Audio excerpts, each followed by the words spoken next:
네, 안녕하세요. 저는 남양주 지역 하남시에서 출석하는 최선종 형제입니다. 지금 이 시간 너무 많이 두렵고 떨립니다. 편한 마음으로 할 수 있도록 많이 기도해 주시기 바랍니다. 저는 태어나서 나에 대한 간증은 처음 하는 것이라 두렵고 떨립니다. 홍성훈 형제님께서 연락을 주셨을 때 마음의 준비가 되질 않아 다음으로 미뤄보려고 했으나 제가 처음 이 교회에 와서 형제 자매님들의 간증을 듣고 큰 위로와 기쁨을 얻은 것을 생각하니 이번에 꼭 해야겠다고 결심했습니다. 저는 입이 둔하고 부족한 점이 많지만 하나님의 은혜로 성도님들께 작은 위안이 되었으면 합니다. 저도 간증문을 작성하면서 나의 살아온 길을 뒤돌아보며 잘못한 것에 대해서는 하나님께 회개하고 나를 지켜주시고 은혜를 베풀어 주신 하나님께 감사하며 앞으로의 삶의 목표를 확고히 하는 계기가 되었습니다. 형제 자매님들의 간증 동영상을 보면서 감정에 동화되어 눈물을 흘리기도 하고 웃기도 하며 이것이 삶의 진정한 모습임을 깨달았습니다. 이것이 저만의 자랑과 흉이 아니라 여태까지 살아오면서 저를 지켜주신 하나님의 은혜와 사랑인 것이라고 생각합니다. 제목을 내 삶의 나침반이 되신 하나님이라고 정했는데 제 삶에 있어서 중요한 시기 때마다 딴 길로 가지 않고 올바른 길로 가도록 나침반처럼 저를 인도해 주신 하나님의 은혜를 깊이 깨달았습니다. 나의 신상, 구원 간증, 신앙의 여정, 또 사랑침례교회에 와서 알게 된 내용들 네 부분으로 나누어 말씀드리겠습니다. 저의 신상에 대해 말씀드리겠습니다. 제 나이는 올해 69년생 53세입니다. 제 가족으로는 아내인 우종미 자매, 큰딸 최종윤 21세, 작은딸 최종민 19세, 막내 아들 최수연 11세, 총 5식구입니다. 저의 고향은 경기도 하남시로 할아버님 때로부터 터를 잡고 일가 친척이 모여 살고 있습니다. 저는 딸 둘, 아들 셋, 5남매 중 4번째이고 저와 일란성 쌍둥이 남동생이 있습니다. 부모님이 누님 둘 다음으로 큰 아들을 어렵게 낳으시고 기쁘신 나머지 내리 아들 쌍둥이를 낳으셔서 무척 기뻤다고 하셨습니다. 조부모 때부터 3대가 기독교 신앙으로 예수님을 구주로 영접하였고 5남매 가족 모두 예수님을 구주로 영접했습니다.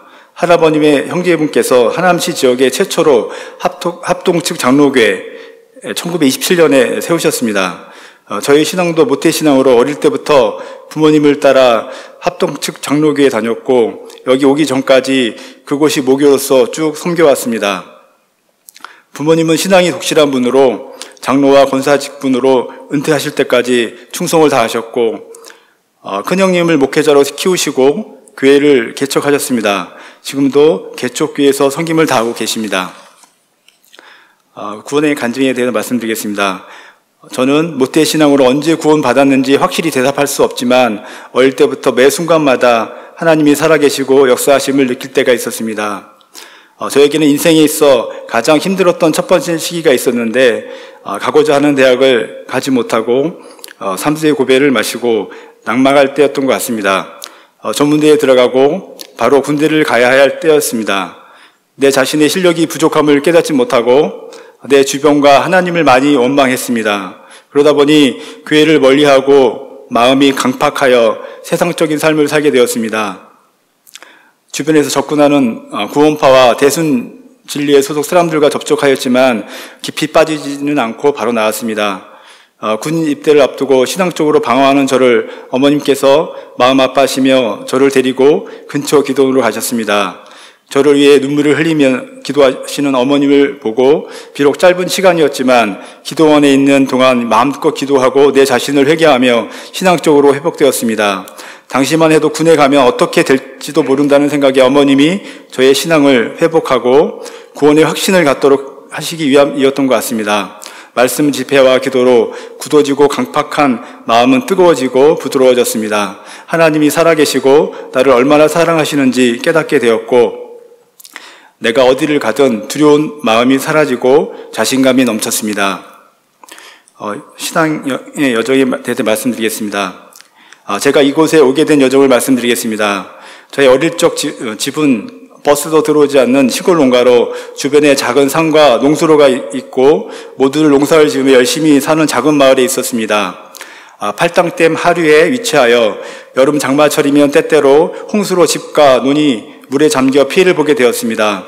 어려운 환경에서도 새벽 일찍 일어나셔서 저녁 늦게까지 일하시는 부모님께 많은 것을 배웠습니다.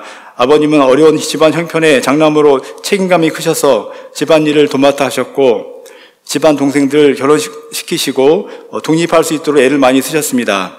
성질이 불같고 잘못한 일에 대해서는 꾸지람이 커서 저에게는 상처가 되기도 하였습니다. 부모님은 농사 일을 시키지 않으려고 하셨지만 저희 형제들은 조금이라도 도움이 되고자 일손을 도와드렸습니다. 그것이 지금의 제가 되기까지 큰 밑거름이 되었습니다.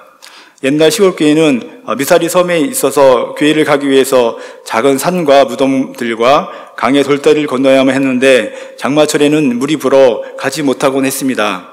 어린 마음에 여름철 더위를 식히기 위해 강에서 아이들과 수영을 하느라 교회를 가지 못하고 놀고 집에 왔을 때는 부모님께 회초리를 엄청나게 맞았던 것이 기억에 생생합니다. 지금 생각해보면 저는 어릴 때부터 교회에서 유치부, 유초등부, 중고등부, 청년부 과정을 겪으면서 신앙의 기초를 잘 닦고 믿음 생활을 하였습니다. 목사님과 주일학교 선생님의 말씀에 순종하며 교회를 열심히 다녔습니다. 초등학교 4학년 때 강동구 천호동으로 전학을 하여 학교를 다녔고 이모님 댁에서 생활을 하게 되었습니다. 외할머니와 이모님이 신앙이 깊으셨고 저도 집 근처 교회에 주일 예배와 새벽 예배를 참석하며 열심히였습니다. 그런 믿음 생활이 고등부를 거치면서 잠시나마 열정이 식었고 교회 가기를 멀리하고 내 방식대로 내 뜻대로 살고자 했습니다. 하나님께서는 그런 저를 보시고 한없이 낮아지고 깨지게 하셨습니다. 교만과 열등감에 사로잡혀 아무것도 할 수 없게 하셨습니다. 혼자 시내를 걷다가 저녁 시간이었는데 마음이 괴로워 눈에 보이는 교회가 있어 들어가게 되었습니다. 예배 시간이었는데 맨 뒷자리에 앉아 말씀을 들으니 눈물이 저절로 나오며 회개하게 되었습니다. 나약하고 추한 이 죄인을 얼마나 사랑하시는지 깨닫게 되었습니다. 인생에 있어서 힘들었던 두 번째 시기는 군 입대였습니다. 남들이 힘들고 어려워하는 해병대를 지원하게 되었습니다. 멋있어 보이기도 했지만 강한 사나이가 되고 싶은 마음이 컸던 것 같습니다. 온실속의 화초처럼 어려움 없이 자라서 강한 군대, 강한 조직 생활이 처음에는 힘들고 적응이 되지 않았지만 죽음을 각오하고 했던 훈련이라 저에게는 귀중한 경험이었습니다. 전방이라 부대 내 군교회가 없어 부대 인근 마을에 있는 교회를 다녔습니다. 힘든 훈련 중에는 또 주일에는 교회 가서 동료들과 찬양 봉사를 하며 신앙생활을 하였던 것이 무척 기억에 남습니다. 그리고 제 인생에서 중요했던 시기는 바로 직장생활, 교회생활이었습니다. 지금 뒤돌아보면 제가 최선을 다해 할 수 있었던 것은 매번 반복되는 직장, 집, 교회 생활이었습니다. 제가 학교 졸업하고 첫 직장이 쌍방울이었습니다. 공채시험에 경쟁을 뚫고 입사했지만 반 이상이 중도에 그만두었습니다. 엄격한 신입사원 교육 과정을 마치고 영업부서로 발령받았습니다. 남들처럼 활달한 성격이 아니라 영업을 잘할 수 있을까 걱정을 하였지만 매 순간마다 하나님이 함께 하심을 느꼈습니다. 전국 단위 평가에서 항상 우수부서로 평가받았고 상도 받았습니다. 직장 내에서 저의 별명은 FM이었습니다. 모든 일에 정직하게 또 규정대로 업무를 하였기에 붙여진 이름입니다. 어떻게 보면 고지식하고 융통성이 없어 보이지만 업무에 있어서는 꼭 필요한 덕목이라고 생각합니다. 이런 것이 어릴 때부터의 신앙교육의 영향이었던 것 같습니다. 누구나가 직장에서의 가장 바라는 것은 승진과 연봉 인상의 혜택을 받는 것일 겁니다. 저도 누구보다도 그와 같은 욕심이 강했습니다. 누구보다도 일찍 출근하고 남들보다 또 늦게 퇴근하는 생활을 하였습니다. 조직 내에서의 회식과 술자리도 많았습니다. 업무의 연속성으로 피하기도 어려웠습니다. 직급이 올라가고 근무 연수가 늘어 날수록 책임감이 무거워지고 또 회사 내 정치 세력이 피부로 느껴졌습니다. 전국에 있는 영업 지점 중에서 규모가 크고 비중이 큰 수도권 지점장이 되었을 때 두렵고 떨렸지만 부서원들과 강한 조직력과 팀 단합력을 통해 전국 1등을 하였을 때는 모든 것이 하나님의 은혜임을 체감했습니다. 또 전국 영업 지점 중에서 또 영업 부진과 어려움으로 1년 만에 지점장이 2명이나 바뀌고 퇴사한 곳이 있었는데 그곳으로 발령받게 되었습니다. 발령받아 여러 문제점들을 해결하고 직원들의 사기와 영업력을 올려서 1년 만에 전국 1등의 지점을 만들었을 때는 내 인생에 가장 보람이 있었던 일로 기억됩니다. 비록 남의 회사지만 주님이 나에게 주신 일로 생각하고 열심히 일했습니다. 쌍방울은 대한민국을 대표하는 패션 언더웨어 회사로 오너의 잘못된 판단으로 재정적인 어려움을 겪게 되었고 97년 부도로 법정 관리를 받게 되었습니다. 3번이나 회사의 주인이 바뀌게 되었는데 그럴 때마다 인원 감축과 규모를 축소하게 되었습니다. 이런 과정을 통해 수많은 동료와 선후배들의 퇴사를 지켜보았습니다. 나도 언젠가는 저들과 같이 퇴사할 날이 오겠지라는 생각을 했는데 20년이 지난 시점에서 저에게도 그날이 오게 되었습니다. 직장생활은 언제까지나 할 수 있는 게 아니라 그만둘 때가 오는데 그때를 잘 선택해야 한다고 생각했습니다. 제가 몸담고 있는 영업지점이 잘 나갈 때였고 부하 직원들의 영업상의 문제점들을 잘 해결해 주어 최상의 영업 조건과 근무 여건이 마련되어 있었습니다. 회사에서는 언제부턴가 인원 감축에 눈치를 주고 있었습니다.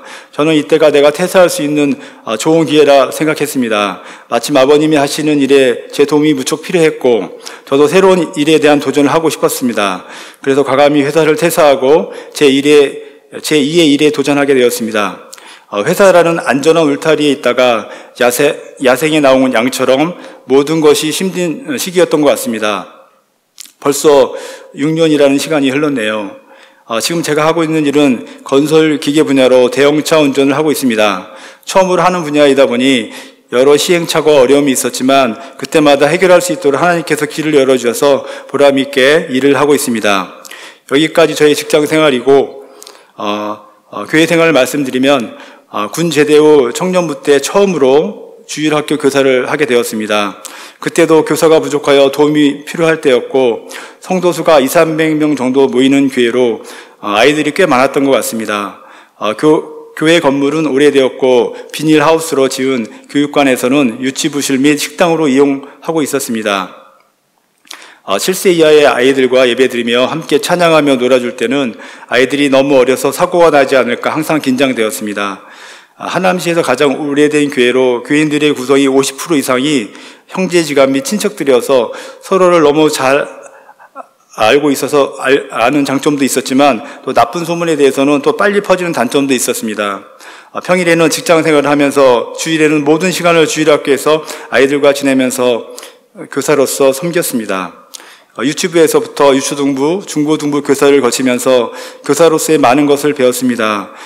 유치부에서 코를 흘리며 기저귀를 갈아주던 아이들이 어느덧 성장하여 주일학교 교사로 섬길 때 보람을 많이 느꼈습니다. 지금 뒤돌아보면 직장, 집, 교회를 반복하여 바쁘게 살았습니다. 그러다 보니 짝이 없어 결혼이 늦어졌습니다. 항상 배우자를 위해 기도하고 있었지만 쉽게 연결되지 않았습니다. 주위에서 지인 소개로 몇 번의 만남을 가져보았지만 쉽게 결정을 할 수가 없었습니다. 그러던 중 장로님으로부터 한 분을 소개받았는데 제가 항상 기도 제목으로 생각하고 기도했던 분이었습니다. 신앙과 지성과 미모를 겸비한 분으로 저는 마음에 들었는데 그분은 제가 마음에 들지 않았는지 많이 튕기셨습니다. 하지만 저는 왠지 모든 것이 싫지 않고 끝까지 밀고 나갔습니다. 하나님의 축복 속에 2000년 10월에 결혼에 골인하고 귀한 자녀들을 주셔서 지금까지 하나님을 잘 섬기는 가정을 이루었습니다. 부모님으로부터 좋은 신앙의 유산을 물려받은 것을 감사드립니다. 인생에 있어서 세 번째 힘든 시기는 49년간 섬겼던 교회를 옮기는 것이었습니다. 저로서는 정말 상상도 하지 못했고 평생 뼈를 묻고 갈 교회를 잘 알고 있었는데 모든 것이 헛되고 혼란스러웠습니다. 기존 교회가 있던 지역이 도시 재개발을 하게 되었습니다. 종교 부지를 새롭게 받고 부지에 기반시설이 들어오고 오랜 교회 재건축이 될 때까지 2~3년간 다른 곳으로 임시 거처를 정하여 예배를 드리게 되었습니다. 임시 창고와 주차장이 넓게 있는 곳을 얻어 예배당으로 꾸몄습니다. 비록 비좁고 불편한 점이 많았지만 성도님들과 합심하여 새 예배당 건축을 위하여 기도하며 입당을 준비하였습니다. 드디어 새 예배당의 준공이 끝나고 입당하게 되었습니다. 오래된 건물에서 새 예배당으로 오니 너무나 감격스럽고 기뻤습니다. 저의 집이 교회 바로 옆이라 너무 좋았습니다. 하지만 기쁨도 잠시 교회에 여러 가지 문제가 발생하였습니다. 재정적인 어려움, 또 기존 목사님 은퇴와 또 새 목사님 초빙 문제로 성도들 간의 분파로 나뉘어 갈등이 하였고, 또 기존 목사님 은퇴 시 처우 문제로 목사님과 장로님들과의 의견 대립이 심했습니다. 또 기존 목사님이 이기적인 말씀 선포의 편향 속으로 본인과 생각이 다르거나 의견 충돌이 있는 성도들에게 강단에서 억누르는 모습들이 서로를 신뢰하지 못하고 교회 내 분쟁을 유발했습니다. 당시 아내인 우종미 자매는 음악 전도사로 찬양과 여러 부분에서 그 누구보다 열심히 봉사하고 섬기며 혼신의 노력을 다하고 있었습니다.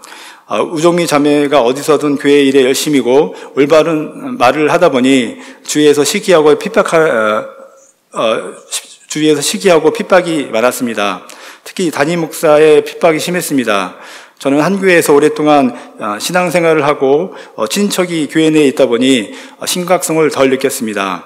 하지만 집사람은 결혼하기 전부터 모태 신앙으로 여러 교회에 섬기며 신앙을 키워왔기 때문에 누구보다도 분별력이 있었습니다. 집사람은 말씀에 갈급하여 유튜브에서 정동수 목사님의 말씀을 찾아 3, 4개월을 듣고 은혜를 받고 저에게도 알려주었습니다. 저는 처음에는 별 관심이 없어 잘 듣지 않았습니다. 하지만 차분하게 성경을 강의하시는데 말씀이 귀에 쏙쏙 들어오고 바로 이해가 되고 막혔던 것이 뻥 뚫리는 기분이었습니다. 그래서 저도 계속 여러 유튜브 동영상을 말씀을 듣게 되었습니다. 그 당시만 해도 저희는 정동수 목사님이 다른 교회들로부터 이단 문제로 어려움을 겪고 계신 줄 몰랐고 오직 성경 말씀을 올바로 전하시는 것을 믿었습니다. 그런데 저희를 음해하려는 자들이 정동수 목사님 말씀을 들었다고 이단성이 있으니 듣지 말라고 하면서 저희도 같이 이단 문제로 치리하려고 했습니다. 단지 설교 말씀을 들었을 뿐인데 그들은 뭐가 두려운지 이해가 가지 않았습니다. 집사람은 정 목사님의 말씀을 많이 듣고 깨달아서 현재의 목사의 설교는 귀에 들어오지 않고 하루빨리 교회를 옮기자고 졸랐지만 저는 아직까지 맡고 있는 일들이 있고 연말까지는 마무리를 해야 할 것 같다고 하면서 기다리자고 했습니다. 집사람을 음해하려는 자들이 찾다 방법이 없으니까 이단 문제로 괴롭혔던 것 같습니다. 저는 집사람의 힘들어하던 마음을 이해하지 못한 것에 대해 대단히 미안하고 지금이라도 조금이나마 용서를 빕니다. 아내와 아이들의 신앙을 지키고 올바로 교육시키기 위해서 교회를 떠나야만 했습니다. 저에게는 교회를 옮기거나 떠난다는 것을 전혀 생각해 보지도 않았고 나의 모교이고 함께했던 성도님들과 친인척들을 두고 떠날 수가 없었습니다. 하지만 지금 떠나야 한다고 생각하니 막막하고 답답했습니다. 하지만 모든 것을 하나님께 맡기고 저는 바로 떠날 것을 결정하였습니다. 2017년 8월 마지막 주에 하던 모든 일을 마감하고 인수인계 해주고 또 교회를 나오게 되었습니다. 9월 첫째 주부터 1개월간은 아직 교회를 정하지 않았기 때문에 평소에 관심이 있던 몇몇 대형교회에 나가 예배를 드리며 탐색해 보았습니다. 하지만 저희에게는 말씀의 갈증을 해소해 주질 못했습니다. 마지막으로 정동수 목사님이 계신 사랑침례교회로 가기로 결정하고 2017년 10월 8일 처음 참석하여 예배를 드리게 되었습니다. 교회 분위기가 조용하고 모든 분들이 점잖고 예의가 바르셨습니다. 새로 온 방문자들과 목사님 네 분과 점심 식사를 같이 하며 대화를 나누었습니다. 목사로서의 권위보다는 인자하시고 또 학자로서의 기품이 넘치셨습니다. 목사님 네 분이 모든 일에 솔선수범하시는 모습이 아주 존경스러웠습니다. 성도님들이 각자 솔선수범하여 교회에 필요한 곳에서 섬기는 모습에 깊은 인상을 받았습니다. 저에게는 말씀에 대한 갈급함이 간절하였고 특히 이단 문제에 대한 의문점이 많아 교회에서 나눠주는 책자와 전도지 또 CD 정 목사님의 강해 설교를 들으며 공부를 하게 되었습니다. 사랑침례교회 오기 전에는 저의 신앙에 대한 기준이 장로교 합동 측 교단의 교리만 올바르고 정통성이 있다고 생각했습니다. 다른 교단에 대해서는 배타적인 시각을 갖고 있었고 무관심하며 알려고도 하지 않았습니다. 그런 무지가 성경에 대한 잘못된 생각과 판단을 하게 되었습니다. 사랑침례교회 성도님들은 성경 지식이 대단히 많으시고 또 궁금한 것에 대해 잘 알려주셨습니다. 또 지역 모임을 통해 형제 자매들과 같은 신앙과 같은 말씀을 가지고 나누는 교제는 신앙적으로 많이 성숙하게 하고 믿음이 장성하게 되었습니다. 항상 성경 말씀에 대해 간절히 알고자 하는 마음으로 신학원에 등록하여 공부를 시작했습니다. 2년간 10과목을 이수하는 과정으로 대학 과정 이상으로 잘 짜여진 강의 내용과 시험을 통한 관리로 말씀을 깊이 이해하고 알게 되었습니다. 또 공부에 집중하기 위해 2년 동안 모든 모임과 취미 활동을 자제하였습니다. 성경에 대한 넓은 지식을 갖게 되었고 국가와 정치의 중요성, 또 자유시장 경제체제의 우수성, 또 사회주의 공산주의의 폐단, 동성애와 종교 통합의 잘못된 점, 또 대한민국의 올바른 역사를 이해하게 되었습니다. 힘들었지만 많은 것을 알게 되었고 가장 기억에 남는 시간이었습니다. 네 번째로 사랑침례교회에 와서 알게 된 주요한 내용들을 요약해서 말씀드리겠습니다. 기존 교회에서 알지 못했던 그런 내용들이었던 것 같습니다. 첫 번째로 성경책에는 두 종류의 성경책이 있다는 거, 그러니까 천주교 사본과 소수 사본에 의해서 번역된 개역 개정 성경과 또 다수 사본에 의한 킹 제임스 성경이 있다는 것을 처음 알게 되었고요. 그다음에 킹 제임스 성경의 우수성, 그러니까 문자적 형식적 일치 기법을 사용했고 성경의 축자 영감으로서 성경의 무오류성을 강조한 성경이라는 걸 알게 되었고요. 그다음에 유대교와 개신교의 차이점, 전에 있을 때 이런 내용을 전혀 몰랐었습니다. 그러니까 유대교는 신학교의 모태이며 또 개신교는 천주교에서 나왔다는 거, 그다음에 천주교의 악행과 역사를 이해에 대해서 알게 되었고요. 또 구원관에 대해서는 행위 구원이 아니라 은혜에 의한 구원이라는 거, 또 한 번 구원은 영원한 구원이라는 거, 또 킹 제임스 성경에는 없음이라는 단어가 없다는 거, 그다음에 기존 교회에서 성만찬과 물세례만 알고 있었는데 여기 사랑침례교회 와서 지역교회에 두 가지 규례가 있는데 그 두 가지가 주의 만찬과 침례라는 거, 그 다음에 성경을 있는 그대로 믿는 바이블 빌리버가 돼야 된다는 거, 그 다음에 기존 교회에서 창조론에 대해서 듣긴 했지만 막연한 그런 창조론이었지만 여기 와서 창조론에 대해서 깊이 있게 신학원을 통해서 알게 된 것에 대해서 대단히 많은 것을 알게 되었습니다. 그 다음에 성경의 시대가 경륜으로 구분이 되고 한단전 휴거, 7년 환난기, 천년왕국, 새하늘과 새 땅, 이런 내용들은 기존 교회에서 거의 들어보지 못했던 그런 내용인 것 같습니다. 그 다음에 천국과 지옥에 대해서는 막연하게만 알았던 그런 지식밖에 없었는데 여기 와서 천국과 지옥에 대해서 자세하게 또 알게 되었습니다. 또 구약과 신약의 또 나누어지는 시기에 대해서 전에 몰랐었는데 또 예수님이 십자가에서 죽으심을 통해서 이 신약과 구약이 나눠졌게 됐다는 거, 그걸 알게 되었고요. 그다음에 또 왜 안 하는가? 사도신경, 주기도문, 통성기도, 축도, 11조, 방언, 신유, 축사, 열린 예배, 이런 것에 대해서 왜 안 하는가에 대해서 솔직히 그런 지식이 없었지만 여기 와서 그런 내용들에 대해서 자세히 알게 되었습니다. 또 신약교회와 구약교회의 또 차이에 대해서도 알게 되었고요. 또 신앙생활을 하면서 제일 중요한 게 올바른 교리의 정립이 중요하다는 거. 그 다음에 또 여기 와서 또 가장 또 마음에 와닿던 게 영혼의 자유와 양심의 자유. 이에 대해서 알게 되었고요. 또 구원받은 후에 제일 중요한 게 성화의 과정이 제일 중요하다는 거. 그 다음에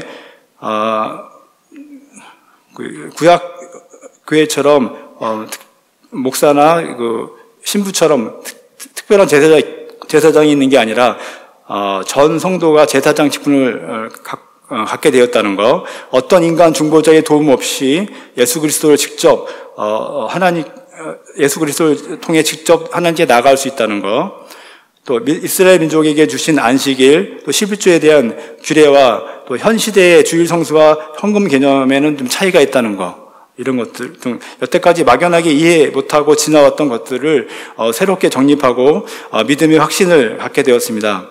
끝으로 귀한 성경 말씀을 몇 절 낭독하겠습니다. 에베소서 2장 8절, 너희가 믿음을 통해 은혜로 구원을 받았나니 그것은 너희 자신에게서 난 것이 아니요 하나님의 선물이니라. 로마서 10장 9절 10절 말씀, 네가 만일 네 입으로 주 예수님을 시인하고 하나님께서 그분을 죽은 자들로부터 살리신 것을 네 마음속으로 믿으면 구원을 받으리니 사람이 마음으로 믿어 의에 이르고 입으로 시인하여 구원에 이르느니라. 요한복음 17장 3절, 영생은 이것이니 곧 그들이 유일하신 참 하나님인 아버지와 아버지께서 보내신 자 예수 그리스도를 아는 것이니이다. 이상으로 저희 간증을 마무리하겠습니다. 정동수 목사님을 통해 하나님의 귀한 말씀을 듣고 깨닫게 하시고 또 사랑심리교회에 와서 성도님들과 바른 교제를 나누며 신앙생활을 하게 하심을 하나님께 감사드리며 끝까지 저의 간증을 들어주신 성도님들께 깊이 감사드립니다.